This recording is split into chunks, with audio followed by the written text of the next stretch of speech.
사랑하는 교우 여러분, 오늘은 부활하신 우리 예수님을 만나 놀라운 신앙 고백을 주님께 드림으로 믿음을 완전히 회복하게 되었던 도마에 대한 이야기를 통해서 은혜를 나누고자 합니다. 도마에 대해서 생각하면 일단 의심이란 단어를 떠올립니다. 이처럼 도마는 예수님의 12 제자 중에 하나이나 예수 그리스도의 부활을 믿지 못하고 의심하는 제자로 인식이 되었습니다. 그래서 지금도 성도님들 입에서 의심 많은 도마 이렇게 불러지고 있다는 것을 보아도 그의 그 한 번의 실수로 인하여 불명예가 수천 년 동안 계속되고 있어 참으로 안타까울 정도입니다. 여러분, 도마는 디두모라는 별명을 가진 자인데요. 디두모는 쌍둥이란 뜻입니다. 어떤 학자들은 성경에 도마와 마태가 항상 함께 기록되어 있기 때문에 마태와 쌍둥이였다라고 하는 학자들도 있습니다. 물론 그러나 이를 증명할 길이 없어요. 이런 일들은 도마에 대한 여러 가지 기록들이 없기 때문에 특별히 어린 시절이나 또는 도마가 어떻게 어디서 예수님으로부터 제자로 부름을 받았는지 이런 기록이 하나도 없어요.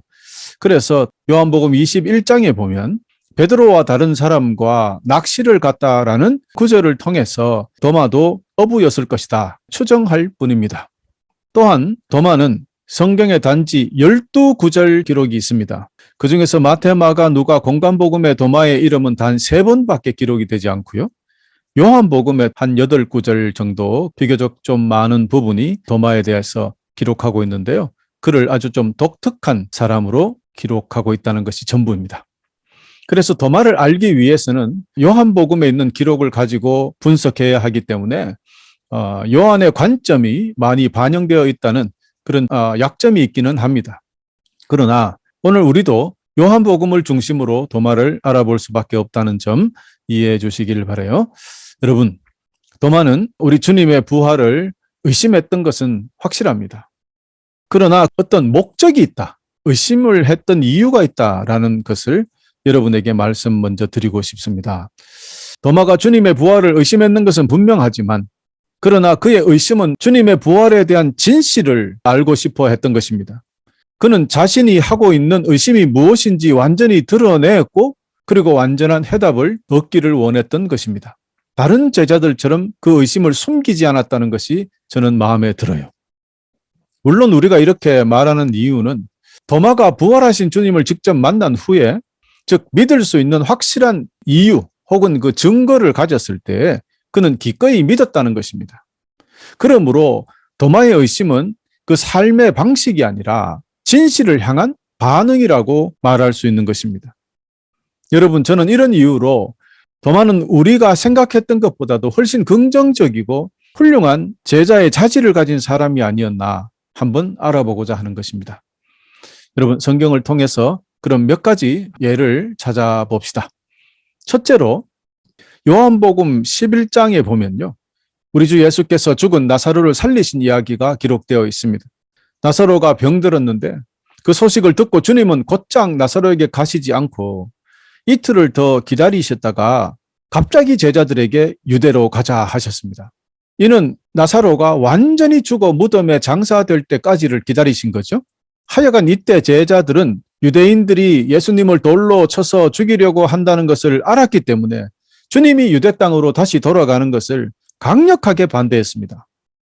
그러나 그때 도마는 우리도 주님과 함께 죽으러 가자 이렇게 말할 정도로 그는 주님을 사랑했고 충성을 다했던 사람입니다. 물론 그 당시 도마는 다른 사람들처럼 주님이 누구신지 이해가 부족했던 것도 사실입니다. 제자로서 선생님과 함께 죽어야 한다는 그의 결의는 믿음이 아닌 그저 주님을 위해서 모든 것을 포기한 충성이라고 할 수 있는 것이죠. 두 번째로 요한복음 14장 5절에 보면 예수님께서 제자들에게 이제 내가 예정한 곳으로 떠난다라고 말씀하시면서 주님께서 가시는 곳을 제자들에게 알고 있다라고 이야기하시자 도마가 어디로 가시지? 정보가 더 필요했기 때문에 주님께 묻는 것을 주저하지 않고 그는 질문합니다. 그래서 주님의 말씀을 의심한 것이 아니라 더 정확한 정보를 얻기 위하여 질문을 했던 도마의 생활 패턴을 우리는 알게 되는 것이죠.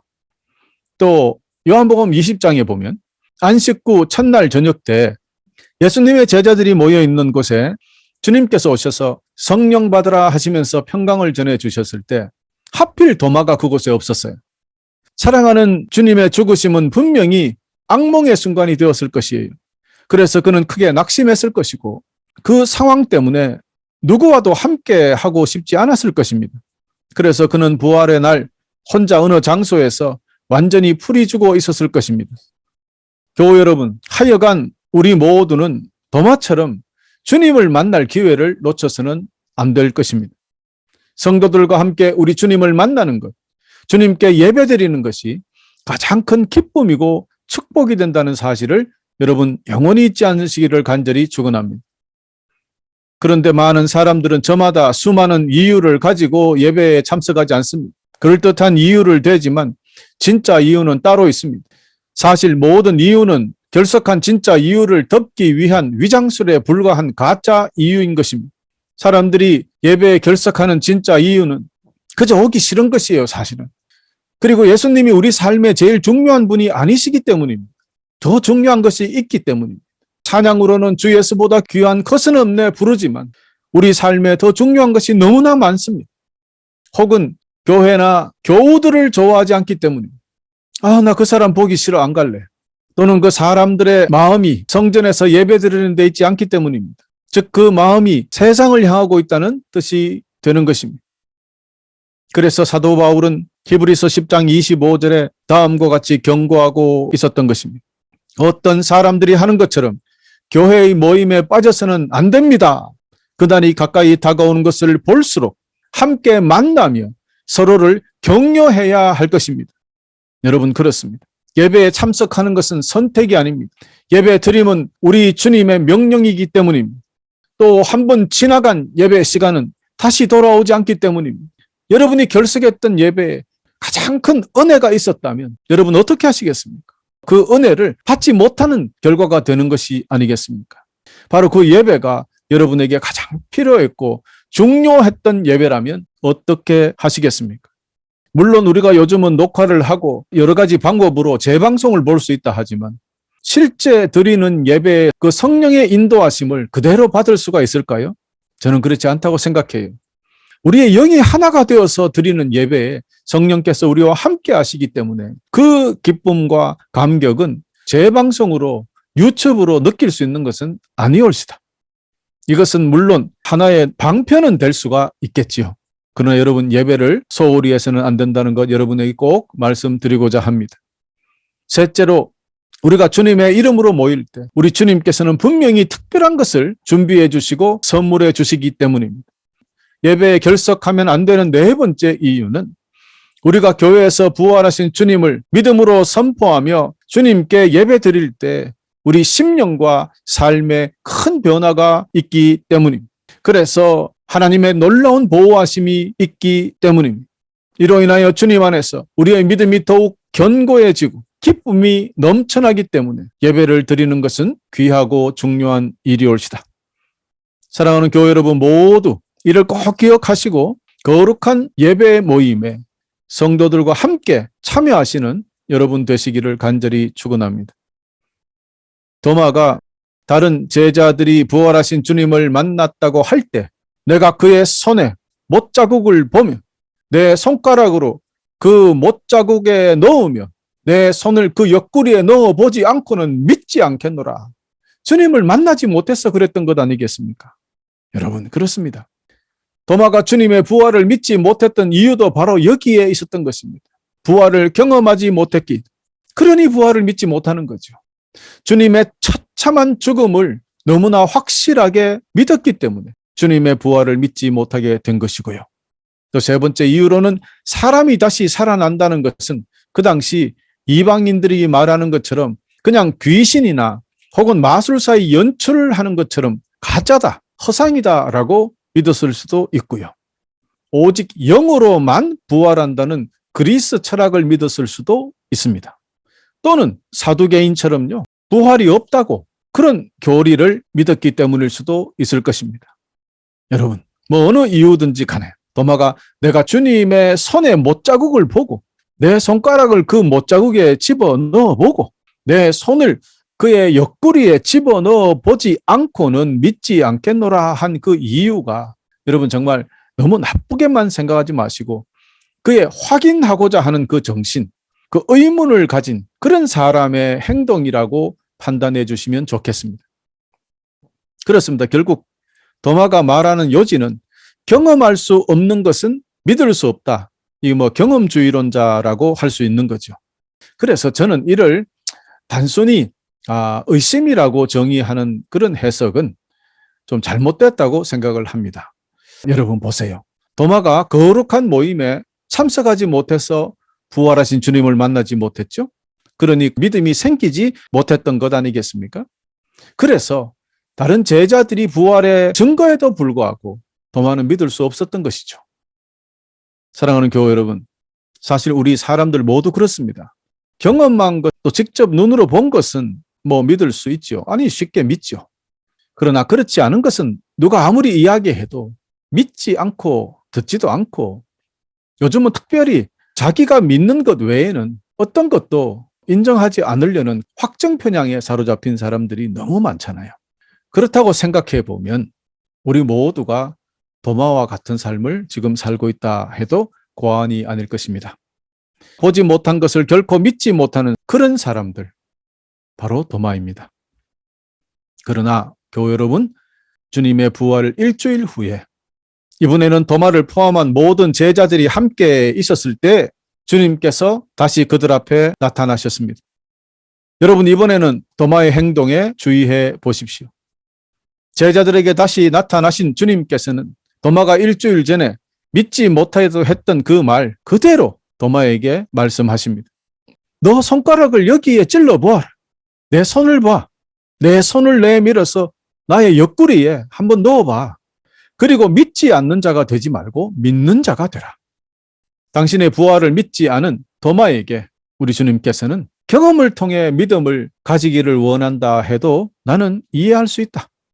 너의 손을 내밀어서 내 손구멍을 넣어보고 또 너 손으로 내 옆구리 확인해봐라. 그리고 나를 믿어라.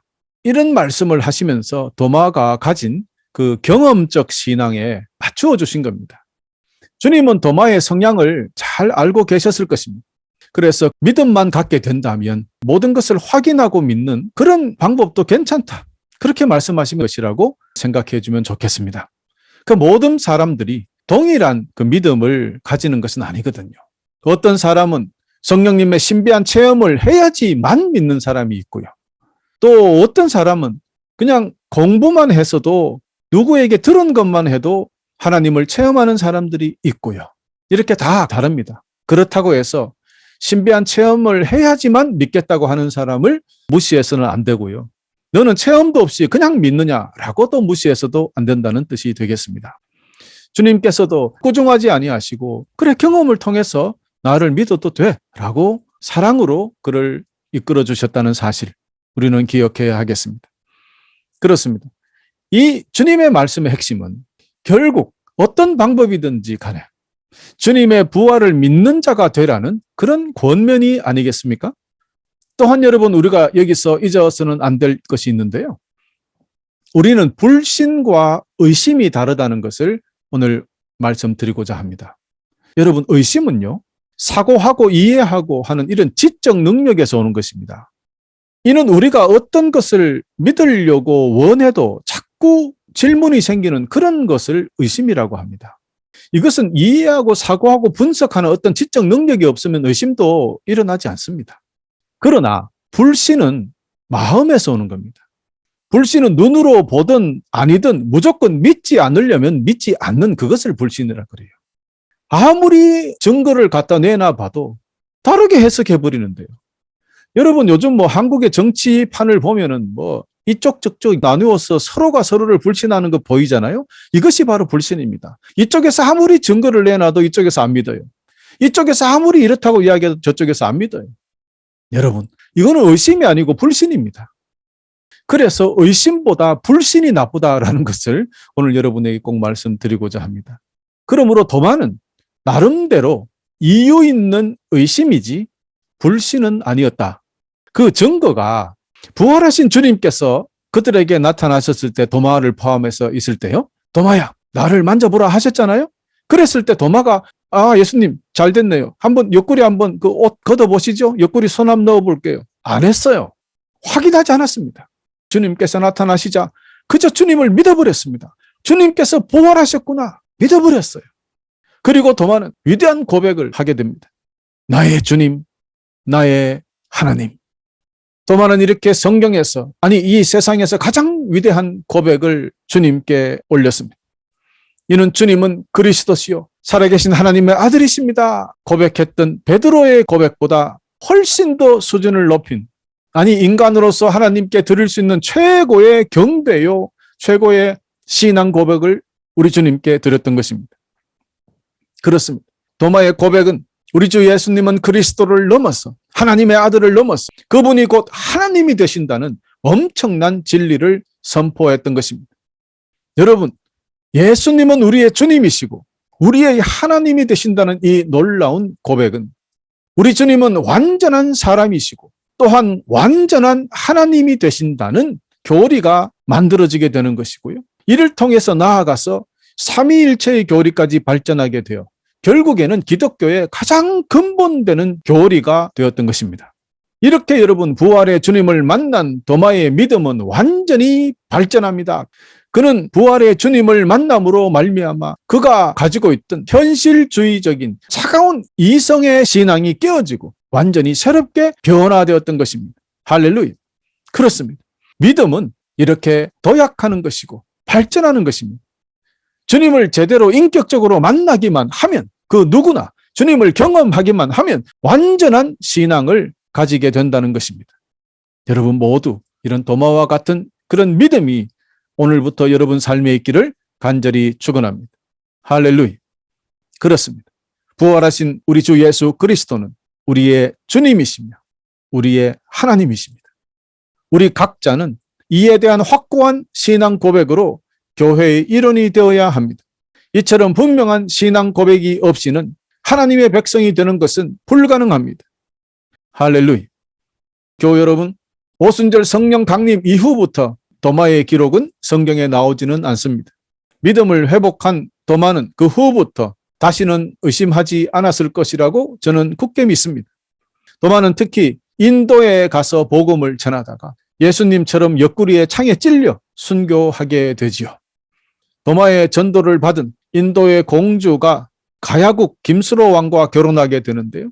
김혜허 씨의 시조가 되는 허황옥 공주를 전도하는 결과를 낳게 되고 그 공주가 한국에 복음을 전하게 되는 아름다운 이야기가 전해지고 있습니다. 사랑하는 교회 여러분, 이런 도마에게 주님께서는 이렇게 말씀하시죠. 너는 나를 보았기 때문에 믿느냐? 나를 보지 않고 믿는 사람들은 복이 있다. 이는 부드러운 꾸중이죠. 그리고 아주 따뜻한 가르침이기도 합니다.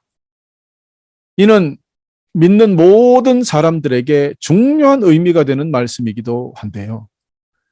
이처럼 주님의 말씀이 주님께서 성천하신 뒤 실제로 보지 않고 믿는 놀라운 일들이 이루어졌기 때문입니다. 초대교회 성도님들 말씀하시는 거죠. 우리와 같이 주님을 보지 못한 시대에 살고 있는 저와 여러분에게 더 복된 소식이 아닐까요?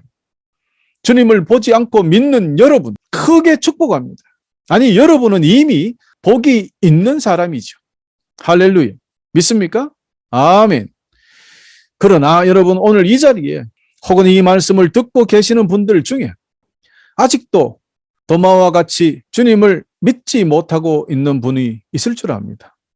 자신의 지식이나 세상 사람들이 말하는 것이나 어떤 이론이나 또 다른 잘못된 교리에 빠져서 주님을 온전히 믿지 못하고 있는 분들이 분명히 있을 것입니다. 우리 주님께서는 우리에게 새 생명을 주시고자 우리에게 그저 도마처럼 믿으라고 하십니다. 도마처럼 의심해서 확인하더라도 나를 믿으면 안 되겠니? 주님께서는 오늘도 우리를 부르시고 계십니다. 제가 바라옵기는 여러분 모두가 보지 않고 믿는 사람들이 되어 주시기를 간절히 부탁드립니다. 사랑하는 교회 여러분, 우리들이 가지고 있는 모든 의심, 모든 부정적인 것들, 모든 근심, 걱정, 이제 오늘 주님께 맡기십시오. 그리고 오늘부터 의심 없이 우리 주님을 나의 구주요, 나의 하나님으로 굳게 믿음으로 여러분의 삶의 평안과 기쁨은 기본이요. 보호하시고 지켜주시고 항상 가슴 설레게 하시고 늘 감동하게 하시는 하늘의 축복을 다 받으시며 사시는 여러분 되시기를 간절히 축원하면서 오늘 말씀을 마치겠습니다.